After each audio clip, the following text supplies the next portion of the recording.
The man wanted to pay off his family's huge debt, so he planned a bank robbery with his friends, and the bank was about to install a brand new security system, and all the alarms would be shut down for 7 days, which made it the perfect chance for them to act. So the next day, Terry brought Martine to the bank to scout the place. Martine pretended she was just there to withdraw money, but in fact she let Terry secretly observe the bank's layout inside. Meanwhile, their accomplice outside pretended to take pictures, documenting everything around the bank. After gathering the intel, they started discussing their strategy. Then Terry noticed there was an empty shop near the bank, so they rented the shop, and Terry took some drilling equipment down into the basement, planning to dig a tunnel into the bank, but halfway through digging, a cop came knocking on the door. Turns out someone upstairs complained the noise was too loud. Terry quickly apologized and promised to lower the volume, so the cop finally left, reassured. But just when they thought they dodged a bullet, another knock came at the door. Luckily, it was just the late-night food their buddy ordered, and everyone finally felt relieved. After that incident, Terry figured they needed a lookout, so he put Kevin on the rooftop across from the bank to radio the team if anything went down. Then Terry crawled back into the hole to keep working. But suddenly he found a pile of old bricks inside the tunnel, and just as he tried to take a closer look, he suddenly fell through.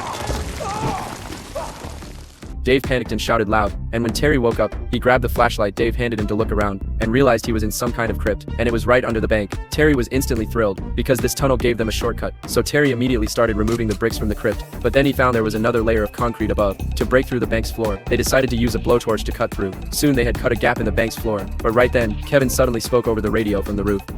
When are you guys gonna hit the vault? I'm freezing my tits off up here. Over.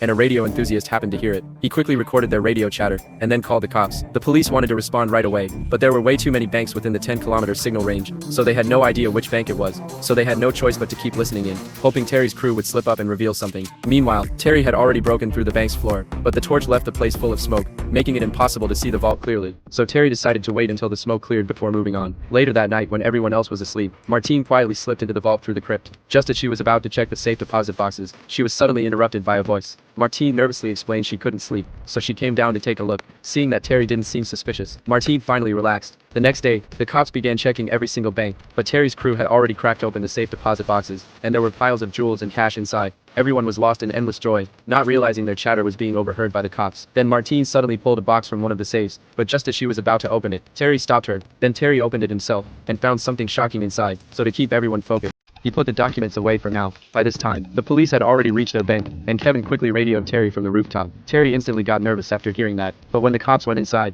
everything looked normal. Even the vault door was intact, and they didn't suspect anyone was inside. After watching the police cars leave, Kevin was about to smoke a cigarette to calm down, when Terry suddenly gave the order to retreat. Kevin was just about to respond, but he accidentally knocked the radio down, and right then he saw an ambulance pull up. Kevin immediately got really nervous, but the ambulance was actually a setup by the cops, meant to figure out which bank Terry's crew was in. Since Terry couldn't reach Kevin, he instantly realized something was wrong, so he told his crew to pack up the money fast, and that they had to get out right away. But just as their car pulled out, there were already people waiting outside.